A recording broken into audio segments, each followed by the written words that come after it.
queridas irmãs, queridos irmãos. Como sabem, nossos encontros nestas noites de quinta e segunda-feira são orientados pelos capítulos do Evangelho segundo o Espiritismo, de tal forma que qualquer pessoa poderá em sua casa acompanhar o tema que estará sendo abordado nos comentários que aqui fazemos, antes do horário que nós temos de início, ou depois de terminada a palestra e de terem voltado às suas casas. Já que nós não estamos inventando coisas, nem falando de assuntos que não tenham sido de forma bastante clara abordados no Evangelho segundo o Espiritismo e em outras obras da doutrina espírita. Para as pessoas que estando em lugares onde não há livros como estes, o site Mensagem Fraternal disponibiliza todas as obras básicas, as 5 obras básicas, assim chamadas como Pentateuco de Kardec, o Livro dos Espíritos, o Livro dos Médiuns, o Evangelho, o Céu e o Inferno e a Gênese, estão todos eles em português e em espanhol disponibilizados no site, o mensagefraternal.org.br. Além de outros livros, em espanhol, em português, romances, livros de estudo, anuários. As pessoas que queiram ler O Amor Jamais Te Esquece, por exemplo, ele está disponível para que você o copie integralmente, sem precisar pagar nada, nem dizer qual é o seu e-mail. Basta ingressar no site e transferir todo o arquivo do livro. O primeiro romance da trilogia que tem seguimento com a força da bondade e sob as mãos da misericórdia. Então, se você desejar acompanhar o nosso assunto, encontrará no Evangelho, disponível na internet, o tema que estaremos conversando. O capítulo 5º, Bem-aventurados os aflitos, ele é muito vasto, estabelecendo bases para o nosso raciocínio a respeito das dores, das aflições que cada pessoa enfrenta. E este aprendizado que nós coligimos nas informações contidas na parte inicial do capítulo, servirão de base para o raciocínio sobre todo o restante, dos diversos focos que Kardec aborda e que os espíritos também colocam para a nossa reflexão. Temos tido uma aversão ao sofrimento. Esta aversão ao sofrimento, ela é decorrência, geralmente, da ingenuidade, da nossa imaturidade. Não que nós, que Jesus, que a doutrina espírita, que os adeptos dessa escola, nutramos o deleite pelo sofrimento, na postura masoquista, de que quanto pior, melhor. Não. Mas há uma coisa que a nossa imaturidade não gosta. A criança não gosta de compromissos. Todos aqui já foram crianças. As crianças geralmente são rebeldes às disciplinas. Não gostam de levantar cedo. Não gostam de comer verdura. Não gostam de ir para a escola no frio. E às vezes nem no calor. As crianças não gostam de ter horários. Não gostam que a mãe vá chamá-los para encerrar a brincadeira e fazer a lição. Com raríssimas exceções existentes, é claro, mas a maioria é avessa e vê nestas coisas sofrimentos, tormentos. Muitas pessoas, até agora, depois de grandes, são traumatizadas por causa das provas. Não podem ter nenhuma notícia de que vão passar por um exame que já começam a tremer 1 mês ou 2 meses antes. Ai, mas vai ter prova. Ai, eu sou traumatizado porque eu estudo e chegam lá, não sei nada. Dificuldade de se enfrentar. A criança não gosta muito disto. Às vezes até motivado por um equívoco do amor de pai e mãe, que ao invés de fazer o filho enfrentar a dificuldade, fica tentando acobertá-lo, com a desculpa de que o ama, para evitar que ele enfrente o problema com coragem. Tentam ficar lá, escamoteando, super protegendo, criando um adulto infantiloide, que nunca estará preparado para assumir suas responsabilidades de homem, de companheiro ou de companheira, ou de pai de família ou de mãe. Porque estará sempre querendo algum apoio, sempre precisando de algum apêndice, de alguma muleta. Então, por causa, às vezes, deste processo equivocado, em que pais e mães acham que têm que preservar seus filhos dos embates da vida, estes filhos acabam crescendo com medo.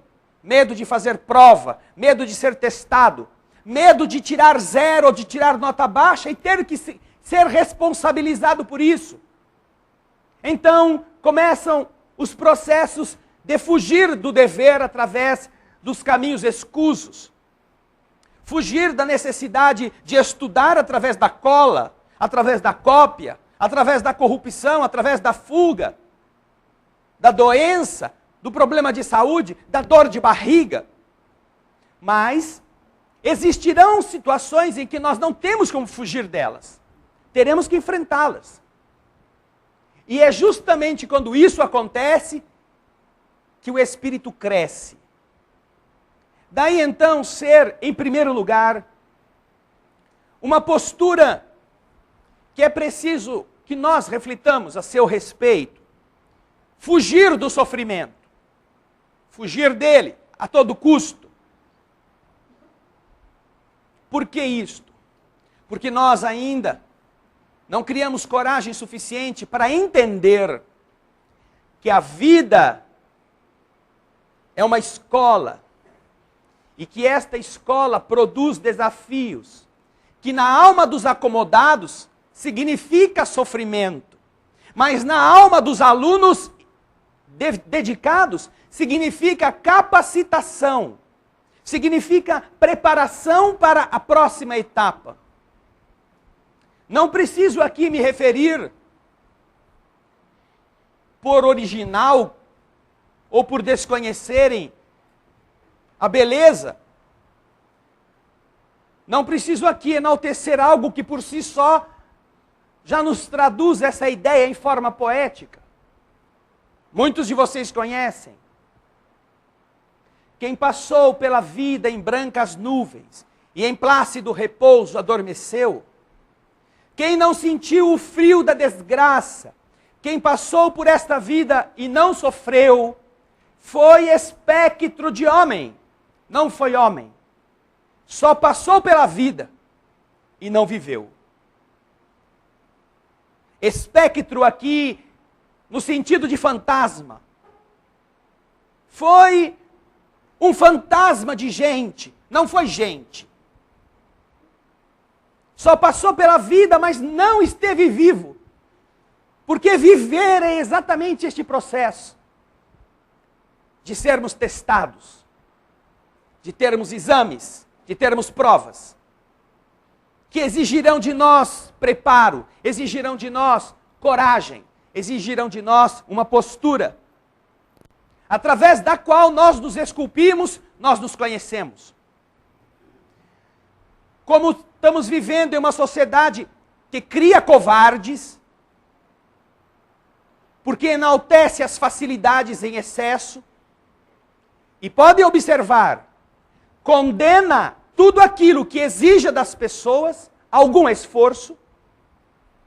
Nós, infelizmente, não estamos preparados para determinadas situações, que quando surgem em nosso caminho, nos causam arrepios, calafrios. Por quê? Em primeiro lugar, contrariam nossos interesses, contrariam nossa vontade. Não é a mamãezinha passando a mãozinha na cabeça e você com o colinho lá quente, esperando por você. Não! É a obrigação, é a necessidade. E se num primeiro momento nós achamos a coisa muito ruim, temos duas opções. Sairmos dela da forma positiva ou sofrermos tentando sair dela, piorando a condição, piorando a situação.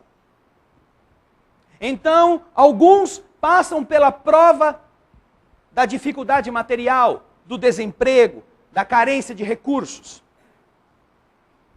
Como podem sair disso? Empenhando-se honestamente, buscando um caminho, levantando mais cedo, procurando outros recursos através de caminhos lícitos para obter, mesmo que seja em uma quantidade menor, mas obter alguma coisa para aquele momento de emergência. Ou então escolhem outro caminho, que é o de aliciarem-se ou de envolverem-se com coisas que são ruins, para resolver mais depressa o problema. Enveredando então pelo crime, pelo golpismo, pela desonestidade, pouco considerando aqueles que serão suas vítimas. São duas opções. Mas o indivíduo que está nela, está ali porque precisa aprender a escolher. E se ele tiver autocontrole, autodomínio, e ele souber quem ele é, para o que ele está na terra, ao invés de ele abominar o momento difícil, ele falará consigo mesmo: eu sei que meu pai sabe que eu estou assim. Eu sei que Deus, que é meu pai, que conhece todas as coisas, sabe que eu estou nesse apuro. E se ele sabe, ele já está trabalhando antes de eu próprio, antes de mim mesmo, para que eu vença esse momento difícil. Então eu tenho certeza que ele está me testando para ver se eu de verdade confio nele. Como acontece na história do alpinista, que muitos de vocês conhecem. O rapaz que queria chegar ao topo de um monte gelado, que treinou bastante, que foi subindo a montanha, porque queria sozinho ser aquele que a vencesse sem a ajuda de ninguém. Só que foi se atrasando, e antes de chegar no topo, a noite caiu, e ele estava só na escuridão total. A bruma tomou conta do ambiente, e ele então se viu no perigo de não saber como apoiar-se na face rochosa. Então, num passo em falso, escorregou na escuridão absoluta, envolto pela bruma, no frio cortante. E só não desencarnou porque, como um bom alpinista, havia aprendido a organizar a sua subida de forma que uma corda de segurança o preservasse em caso de queda. Viu-se então preso, pendurado, antes de ver a morte chegar.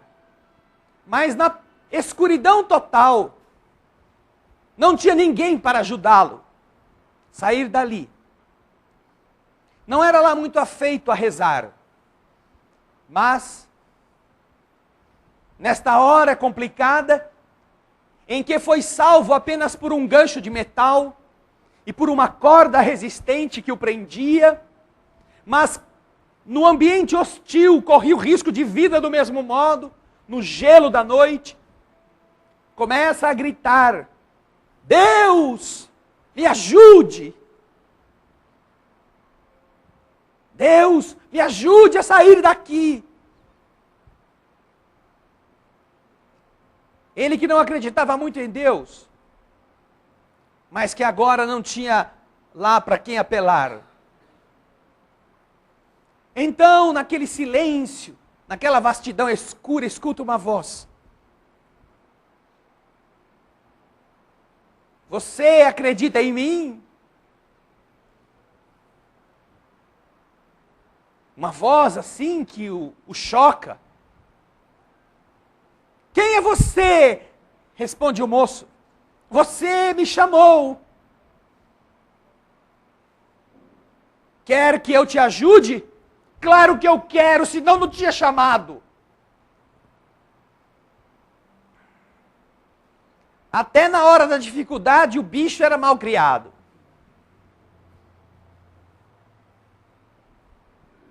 Então ouviu a voz dizer: se você deseja que eu te ajude, corte a corda que te prende. Olhou em volta, neblina por toda parte, escuridão atroz.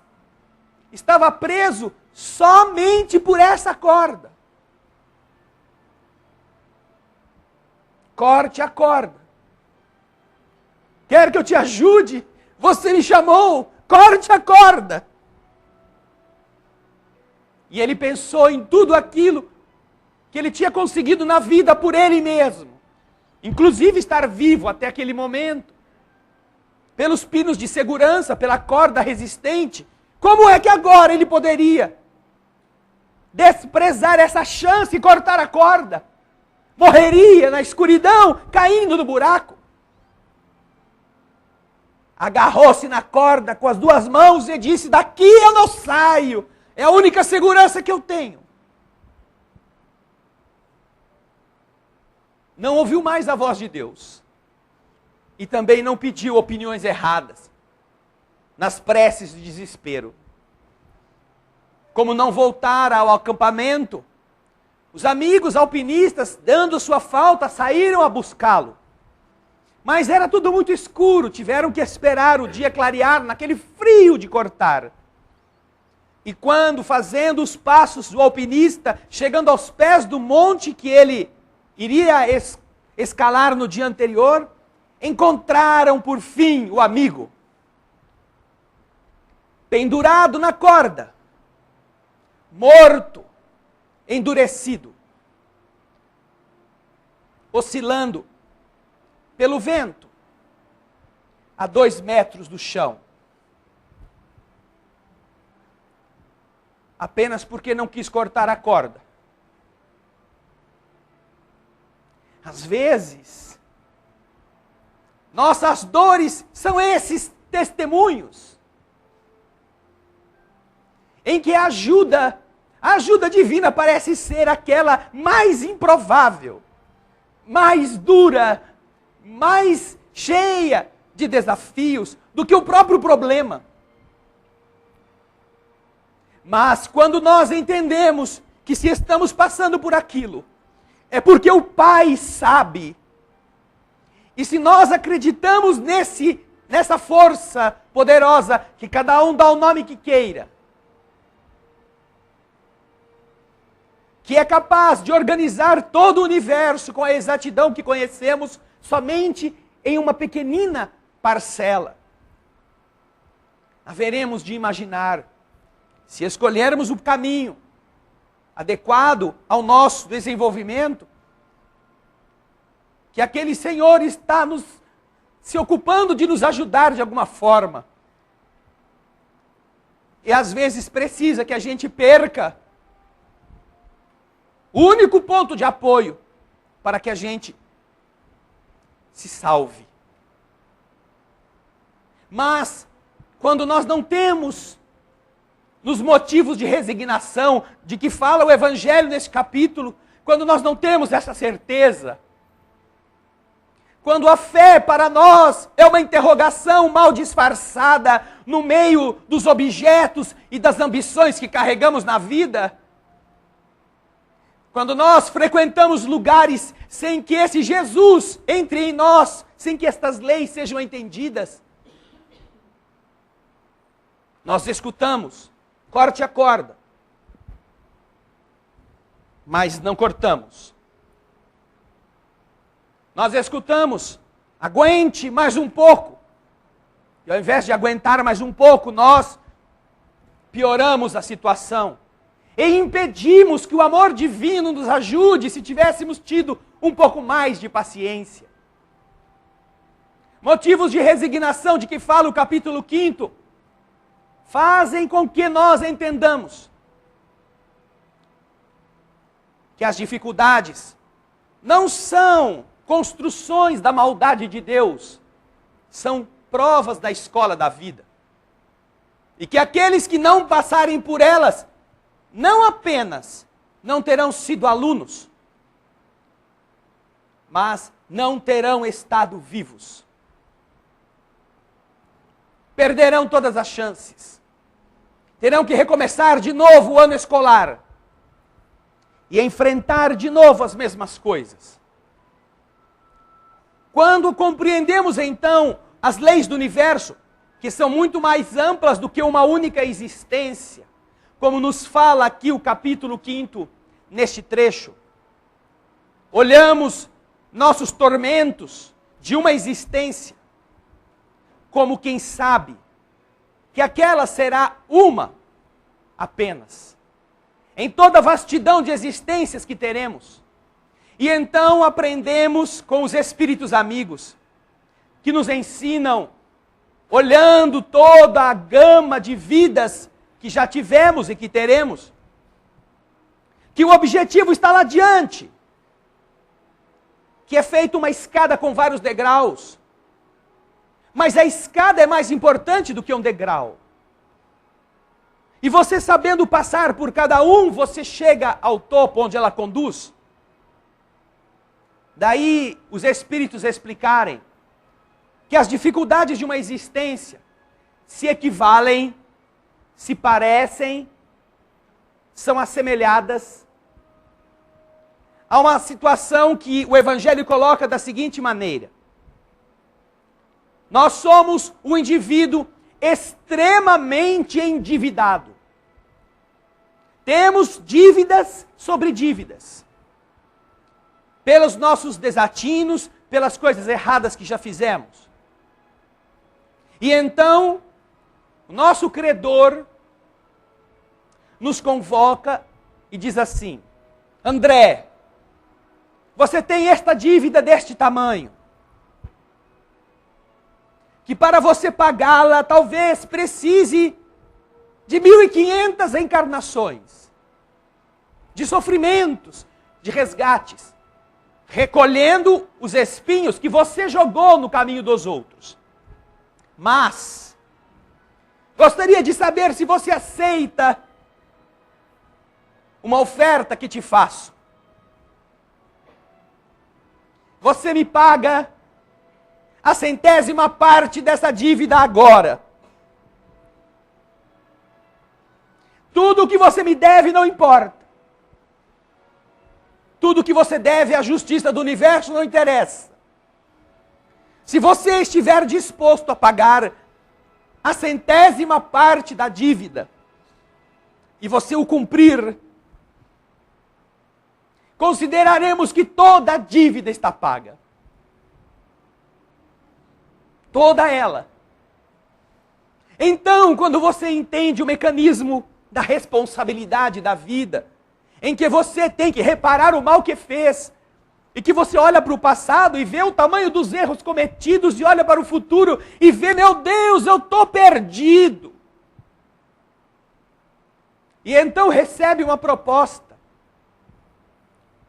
a qual Jesus alude. Não é o André que está inventando isso.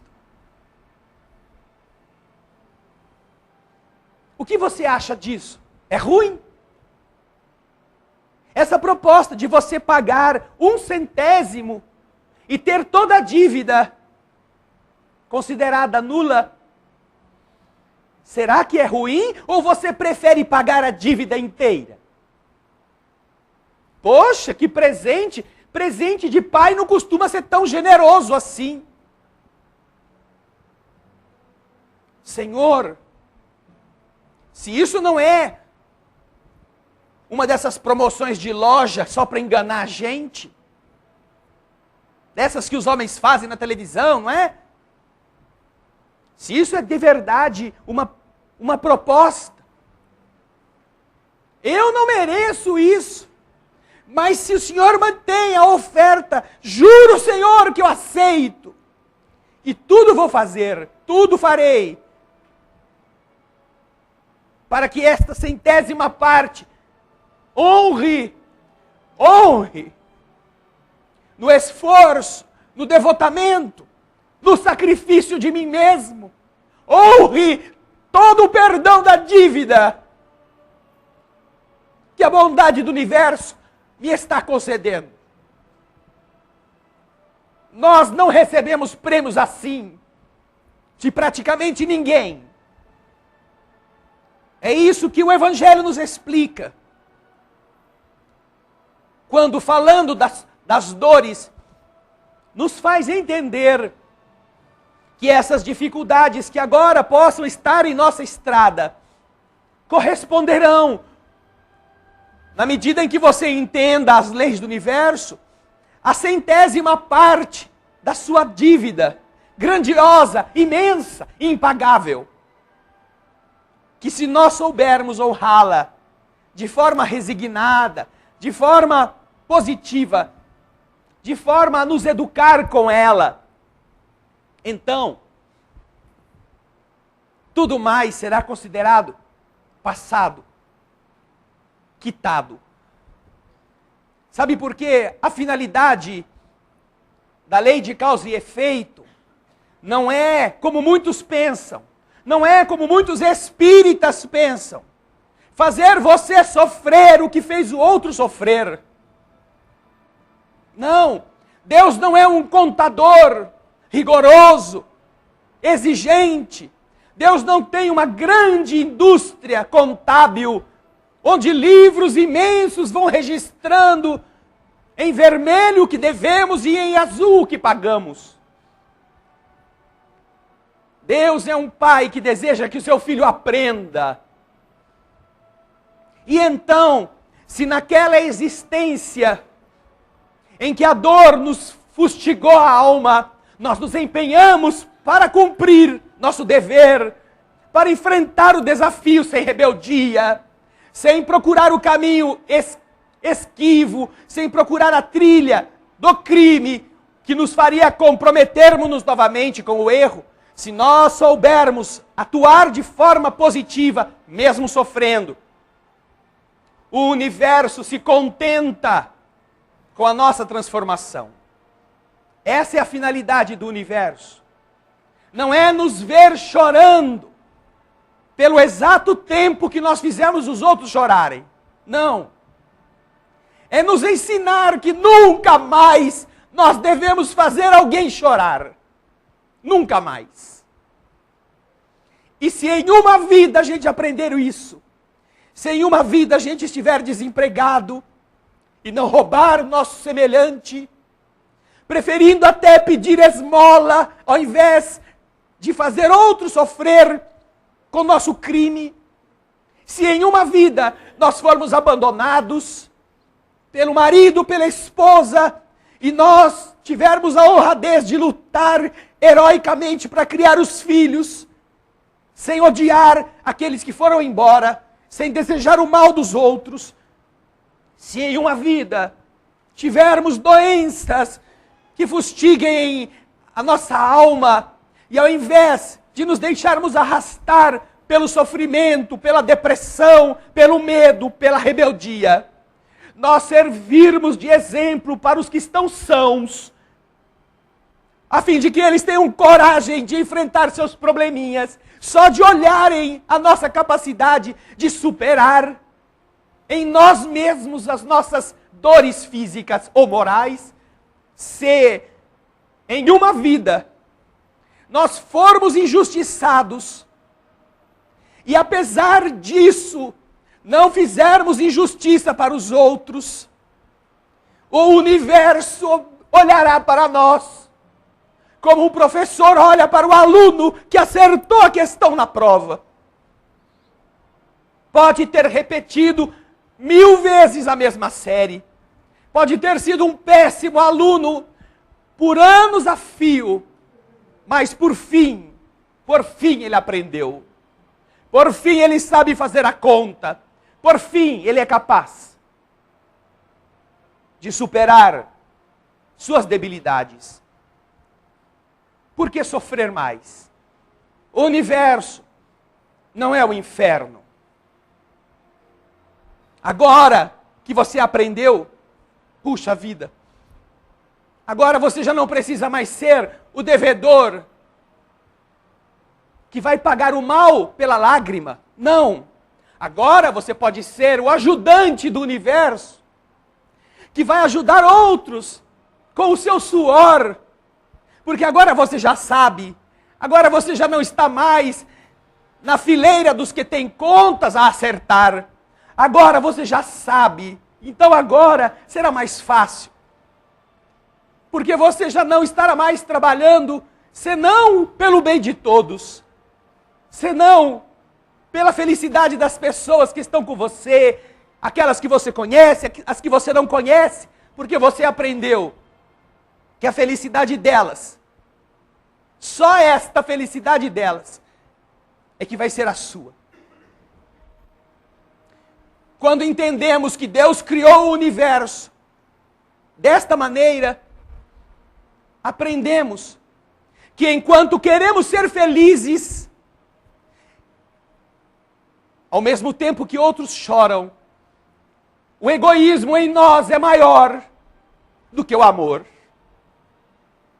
Mas quando aprendemos que é preferível sofrermos para que outros sejam felizes, que é melhor a gente suar para que outras pessoas possam ter um pouco de alento ou de alívio, aí entendemos o que é ser filho de Deus.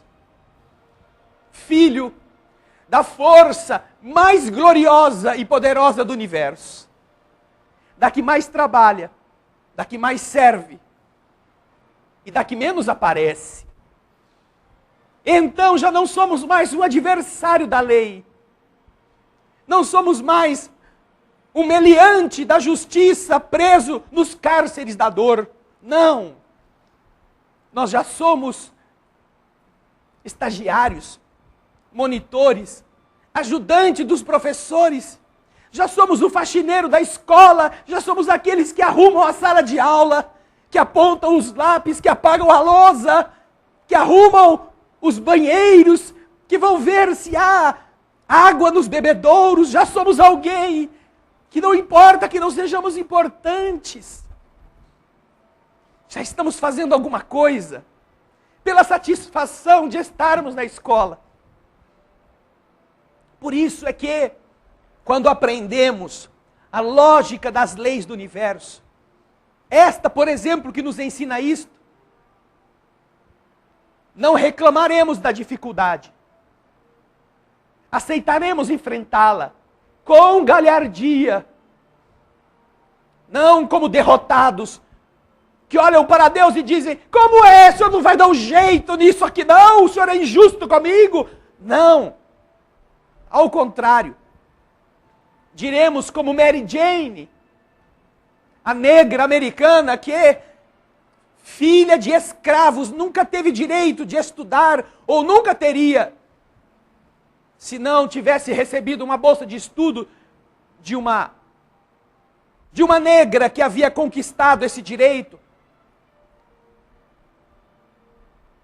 e que lhe deu a bolsa para estudar. Formou-se professora e quando se tornou professora não tinha escola para dar aula, porque nenhum pai num estado americano da região do sul dos Estados Unidos, extremamente racista naquela época, nenhum pai queria que seus filhos brancos fossem ensinados por uma professora negra. Então, pobre como era, e não desejando que os negros, seus irmãos de raça, ignorantes, analfabetos, continuassem assim, constrói uma escola com pedaços de madeira, de caixotes de cebola, debaixo de uma árvore. Mas essa mulher foi tão heróica, foi tão arrojada, foi tão maior do que as dificuldades que tinha pela frente, que um dia, já conhecida, por já ter inclusive falado com presidentes dos Estados Unidos, exigindo que não lhe cortassem as verbas públicas para as suas escolas, aquelas que ensinavam os negros, as únicas naquela época, ela estava modificando a visão dos americanos do seu tempo. E estava fazendo palestras, convidada como palestrante principal em alguns estados do sul, justamente os mais racistas. Quando foi acometida de uma apendicite. Já era uma figura de renome nacional, a caminho de tornar-se conhecida internacionalmente como fora.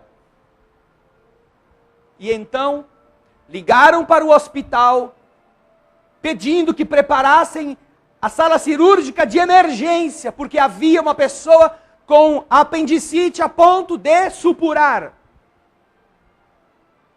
Preparou-se o hospital, a ambulância levou essa senhora, e quando os médicos entraram, vendo a mulher na mesa de cirurgia, viraram as costas e disseram que não a operariam porque ela era uma negra. E eles não operavam negros. E então conta Mary Jane, ela própria, quando ela viu isto, ela pensou com ela mesma: não é possível que Deus tenha me trazido aqui para eu morrer numa mesa de cirurgia. Não, não é possível. Deus está me desafiando. Deus está querendo ver aonde eu sou capaz de ir. E então conta Mary Jane que naquele momento fez uma prece, pôs a mão aonde doía e falou com Deus, sozinha e abandonada na sala de cirurgia: Pai, me ajude a sair desta mesa, porque se o Senhor me ajudar, eu juro que nenhum irmão meu vai morrer neste país pelo crime de ser negro e não poder fazer uma cirurgia. Te prometo isto. Levantou-se da mesa sem dor e não desistiu até que fundou a primeira faculdade de medicina dos Estados Unidos para negros. E não foi operada da apendicite. Quem passou a vida em brancas nuvens e em plácido repouso adormeceu. Quem não sentiu o frio da desgraça, quem passou pela vida e não sofreu, foi espectro de homem. Não foi nada. Passou pela vida sem ter vivido. Ninguém sabe o nome daqueles trastes, daqueles desumanos seres humanos que não cuidaram de um irmão, como médicos, renegando inclusive o seu juramento. Ninguém sabe quem foram. E se soubessem, talvez hoje estariam escritos os seus nomes em um livro de vergonha. Mas todo mundo sabe quem foi Mary Jane. Motivos de resignação. Quando você entende que a sua vida na terra não veio aqui para ser um hino à destruição de você mesmo, você sabe que a tua dificuldade, o seu problema, é o desafio, a sua vontade, a sua capacidade de ser maior do que ele. Daí ser tão importante olharmos a aflição, não pelo prisma das crianças que não gostam de fazer a lição de escola, que não gostam de ir à aula quando está frio, que não gostam de parar de fazer as suas brincadeiras para ir tomar banho ou cumprir as suas obrigações. Ao contrário, devemos olhar cada dificuldade como a oportunidade de estarmos, se bem cumprida, no sentido de você enfrentá-la, não de fugir dela. De você não deixar de fazer o que precisa fazer por causa dela. Não usá-la como desculpa. Não se colocar na posição da vítima, que é outra fuga do filhinho ou da filhinha de papai ou de mamãe. Ai, coitadinho de mim, coitadinha de mim, só que mais sofro. Ao contrário, fazer o que deve. Ah, mas eu tenho medo de operação. Faça cirurgia se você pode. Porque a cirurgia de hospital é uma bênção de Deus para a melhoria da saúde humana. Ah, mas agora eu estou na rua, o que eu vou fazer? Só se eu roubar? Não, não roube não. Mas é uma humilhação eu pedir ajuda para uma instituição qualquer, aí está o seu problema. Aí está o seu problema. Talvez você esteja neste ponto da degradação do ser humano que não tem emprego, para aprender a ser humilde, pela necessidade. E então, sem se tornar um pedinte profissional, você engolir o seu orgulho e ir pedir. Quem sabe alguém te dê um trabalho a troco do alimento para você e para a sua família. Quem sabe você não encontrará a partir daí o trabalho que o espera, muito melhor do que o que você tinha antes. Não nos esqueçamos que os grandes edifícios e as grandes montanhas só chegam a essa altura porque têm as suas bases presas na terra, muito largas. Às vezes precisamos começar da base, tudo de novo. Do ponto mais difícil, da solidão, do abandono, da derrota aparente, de onde se erguem os arranha-céus e as cadeias de montanhas. Quando olharmos para as dificuldades da vida na aflição, lembremos-nos do trabalhador da última hora, que estava na praça sem fazer nada, quando o Senhor, na última hora do dia, passou e perguntou: o que vocês estão fazendo aqui, que não estão indo trabalhar? Mas é que nós não temos o que fazer, ninguém nos deu serviço. Vão então, trabalhem o que for possível e eu verei o que lhes dou. E ao final, uma hora depois, chama o capataz e o dono lhe diz: comece a pagar dos últimos para os primeiros. E a todos eles pague uma moeda. Só que uma moeda havia sido o preço que os primeiros tinham cobrado pelo dia todo de serviço. Uma moeda. Os que começaram a trabalhar na primeira hora do dia ganhariam pelo dia todo uma moeda.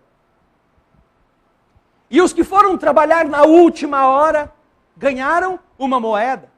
Quando eles, que foram os últimos a trabalhar e foram os primeiros a receber o pagamento, receberam uma moeda, os da primeira hora, se esses últimos forgados aqui ganharam uma moeda, quando chegar a nossa vez, que trabalhamos o dia inteirinho, nós vamos ganhar bem mais.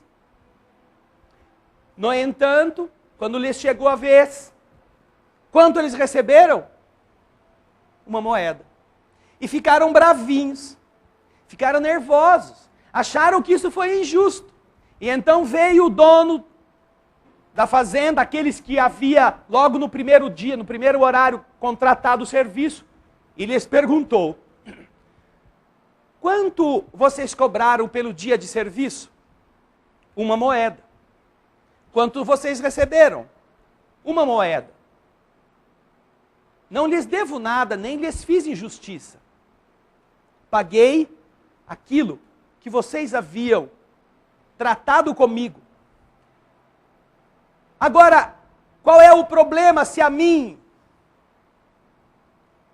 me dá a vontade de pagar a mesma coisa para os outros que trabalharam menos que vocês? Por acaso o vosso olho é mau porque eu sou bom? Pergunta o dono da seara. Vós sois maus porque eu sou bom e faço o que eu quero com o dinheiro que me pertence? E então todos se calaram, porque de verdade não tinham o que dizer a este homem. Motivos de resignação. Todos nós encontraremos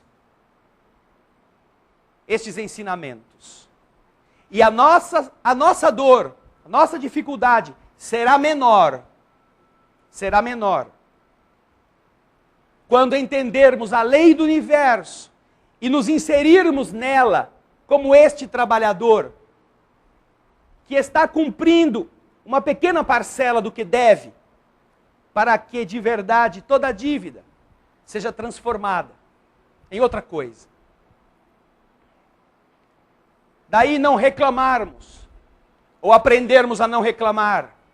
Daí olharmos os que aprendem com o Consolador prometido, que é a doutrina espírita. Não a cultivar o sofrimento com prazer, não. Mas a não entregar-se à dor, a não se abater pela perda, a não olhar as coisas pelo lado negativo. Porque de verdade, todas estas coisas nos ensinarão a sermos melhores. Todas elas. E a propósito disso, terminando o encontro desta noite, todas estas coisas ensinarão a gente a ser melhor, se a gente souber vê-las por esse prisma que as leis do universo, que a doutrina espírita traduz, nos demonstram. Me ocorre a história de um astronauta, que alguns de vocês já me ouviram contar. Um astronauta que relata este fato com ele mesmo. Fora piloto de um avião numa das guerras que os Estados Unidos se envolveu no Pacífico. Este astronauta, quando jovem, era um desses pilotos bastante competentes, bastante capacitado. E estava no seu esquadrão de caças, com a missão de bombardear uma ilha japonesa no Pacífico. E lá estava ele com os seus amigos que compunham o esquadrão, deixando um porta-aviões que precisava ficar em uma zona bastante distante para não ser detectado pelos inimigos, e tinham bombas e munição suficientes para fazer uma incursão sobre a ilha e voltarem ao porta-aviões, porque o combustível tinha que ser colocado na exata medida para levar os aviões de volta ao ponto combinado com o porta-aviões. Então, o grupo saiu do porta-aviões na direção do objetivo, Mas quando chegaram lá, a resistência dos oponentes que estavam na ilha foi muito cruenta, foi muito intensa. O fogo antiaéreo, as metralhadoras, os outros aviões que defendiam a posição que eles teriam que atacar, fizeram com que eles tivessem que lutar terrivelmente pela própria sobrevivência. E de todos os que compunham essa esquadrão, ou esta esquadrilha, foram sendo abatidos um a um pelos japoneses. Tentavam lançar suas bombas, atacavam também, mas iam sendo derrubados. Este moço, ele sofreu muitas avarias em seu avião.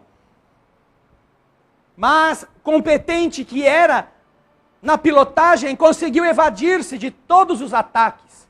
Despejou suas bombas. E quando se deu conta, apesar de estar estilhaçado praticamente todo o avião, ele ainda voava. Só que o sol já estava se pondo. E ele não tinha mais nenhuma referência para entrar em contato com o porta-aviões que o esperava.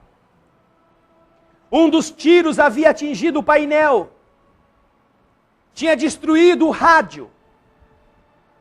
Ele não tinha como posicionar-se. E quando a noite se fez intensa e ele viu que só restara ele precisava voltar ao navio que estava em algum lugar do Oceano Pacífico, na escuridão. Ele só podia contar com algum mapa de navegação.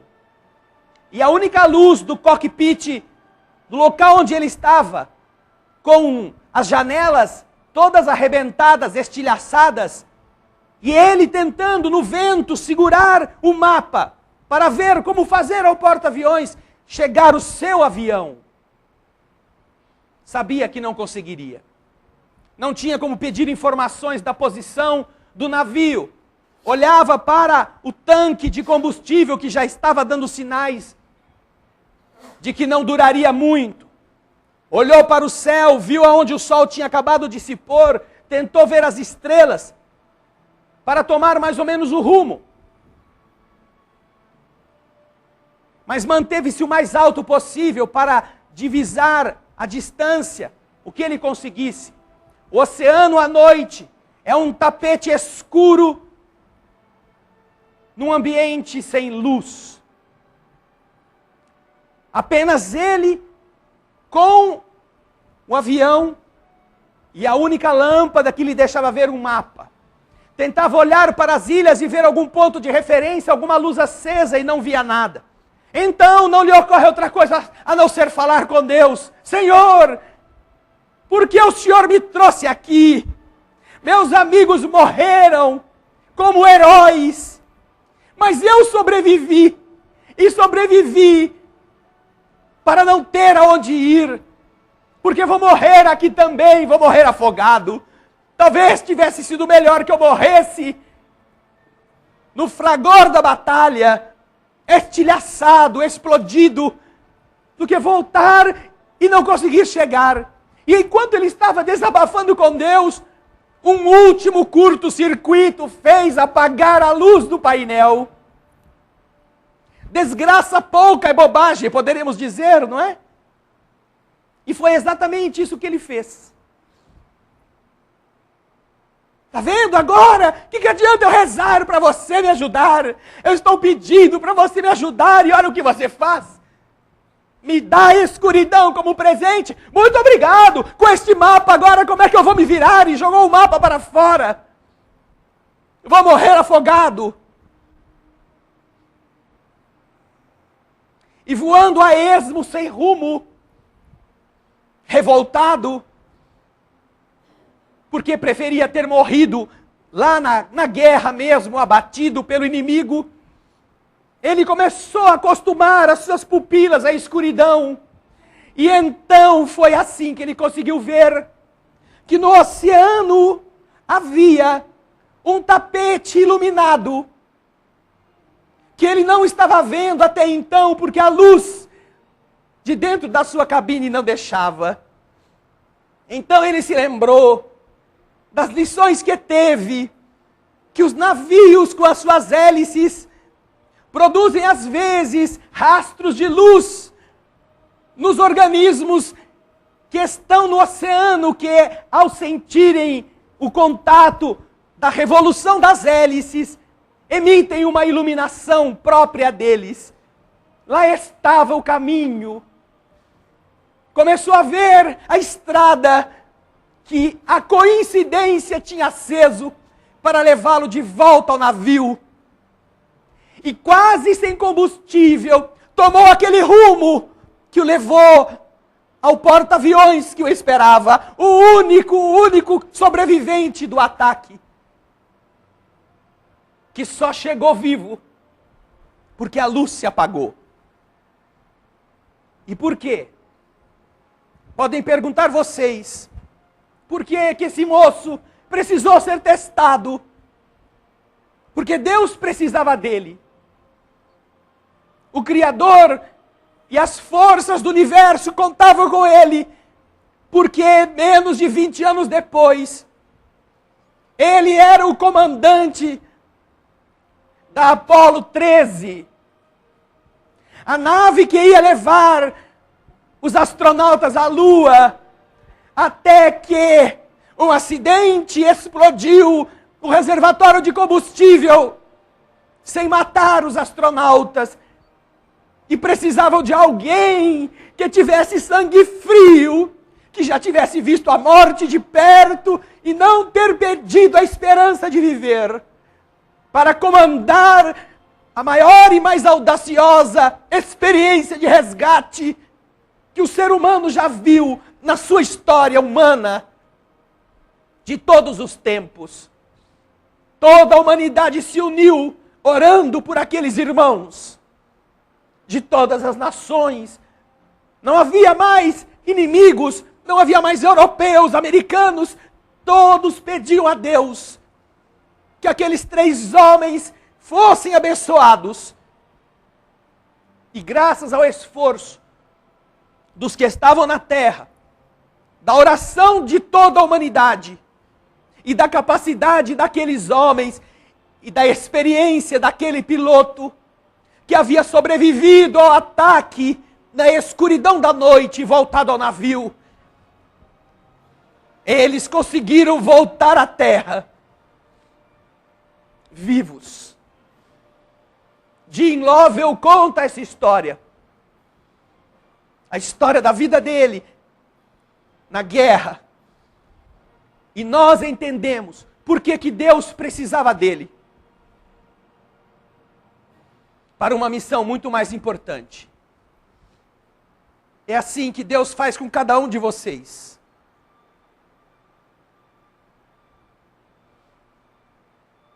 Prepara vocês nas dores pequenas, para que vocês sejam heróis nas dores grandes.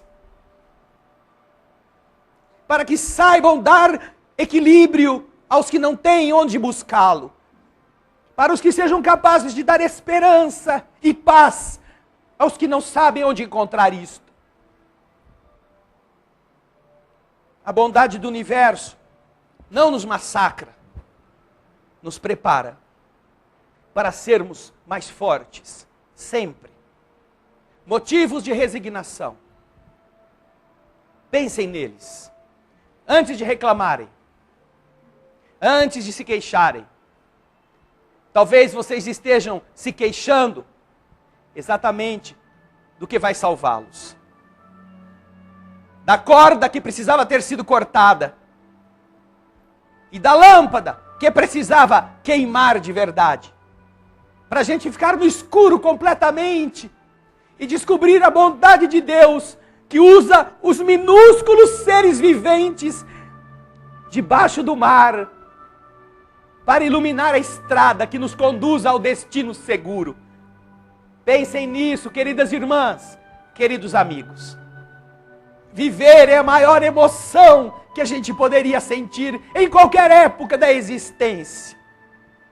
A emoção da vitória sobre nós mesmos. Quando entrarem na sala de passe, sintam estes amigos que os abastecem de forças, que os abraçam e que sabem em cada um de vocês onde está a dor. Mas sabem também em cada um de vocês onde está o valor para superá-la.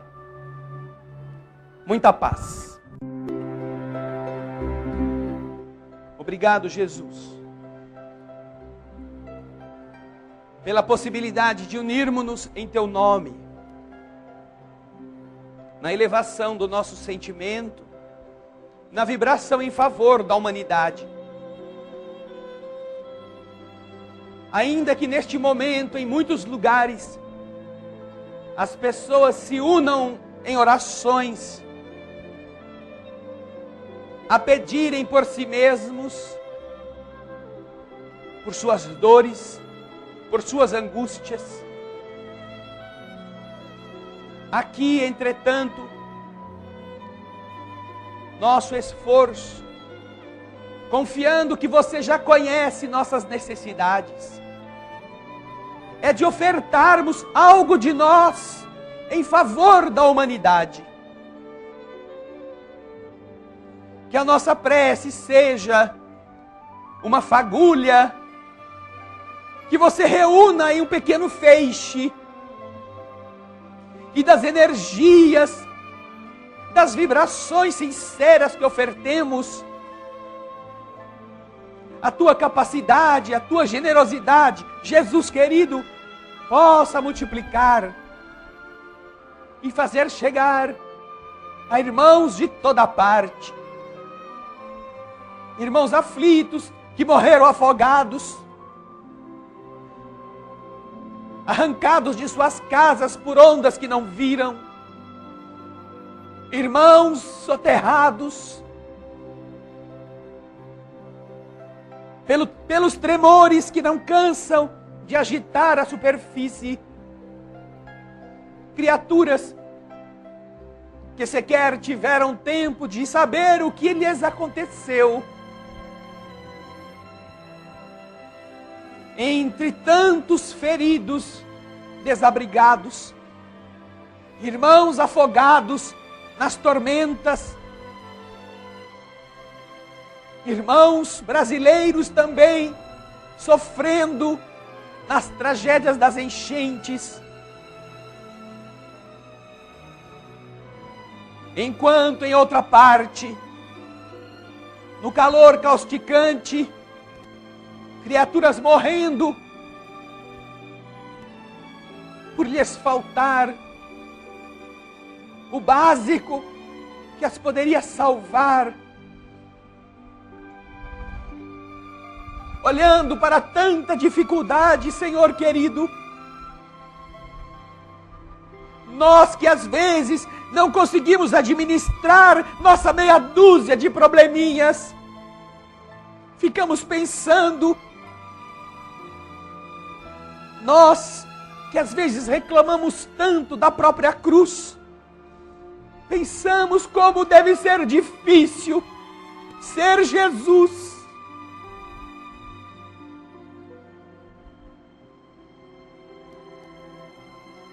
E amar como Jesus ama, vendo as criaturas que ama padecerem e sofrerem deste modo. Por isso, Senhor, que a canção que cantaremos sem nenhuma presunção possa ser também um presente a você, querido amigo, o presente pobre que a gente tem, para que você não desanime de nós, para que você esteja firme. Almas do céu, ouvi o doce canto do fundo do coração.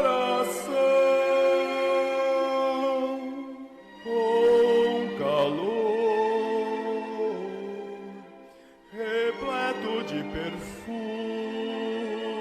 em flor, como se fosse um só imenso jardim.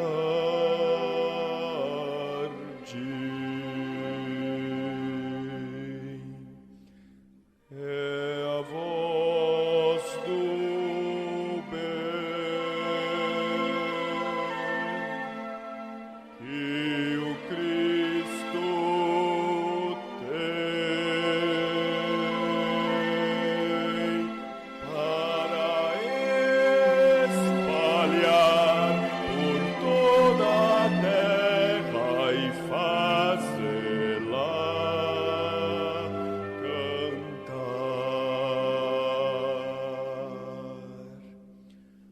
Oh, Jesus, que bom ter-te encontrado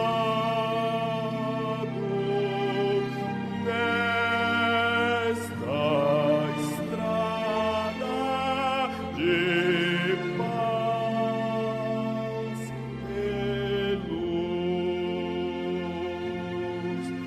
Nós te agradecemos e assim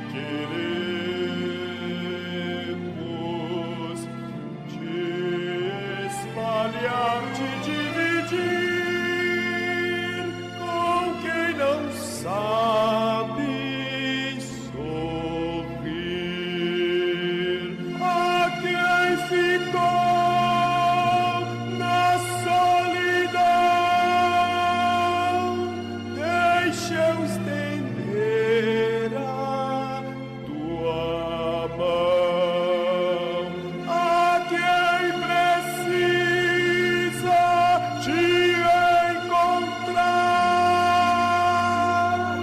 Deixe ajudar